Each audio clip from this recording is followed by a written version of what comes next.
আজকে আমাদের অ্যাকোয়াগার্ডের ক্লাস হবে। ওয়াটার পিউরিফাই, এই হচ্ছে তার ডায়াগ্রাম। আর মেশিন আমরা পুরো পাই টু পাই দেখাবো। এখানে সেডিমেন্টের কাজ কি, কার্বনের কাজ কি, আরও মেশিনের কাজ কি, আরও ফিল্টারের মিনারেলের কাজ কি, উভির কাজ কি, বুস্টার পাম্পের কাজ কি, সোলেনার ভাল্বের কাজ কি, ফ্লো সেন্সারের কাজ কি, বা ফ্লো রিজেক্টেড ওয়াটার যেটা আছে, রেস্ট্রিক্টেড ওয়াটার, তার কাজ কি, পুরো সিস্টেমগুলো আমরা পরপর আজকে জানবো। ওয়াটার পিউরিফাই, আরও ইউভি, ইউএফ, টিডিএস, পুরো সিস্টেমটা আমরা আজকে জানবো। এবং এখানে ফিল্টার খারাপ হলে কী করে চেঞ্জ করতে হয় সেটাও জানবো।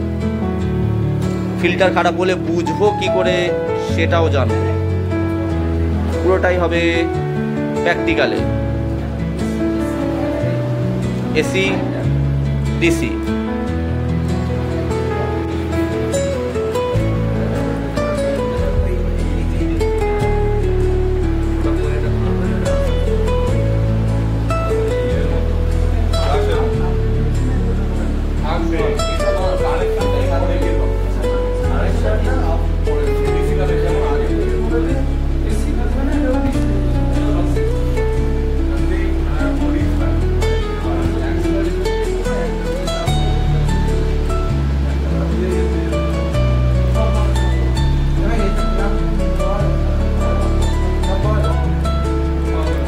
সব পাবে।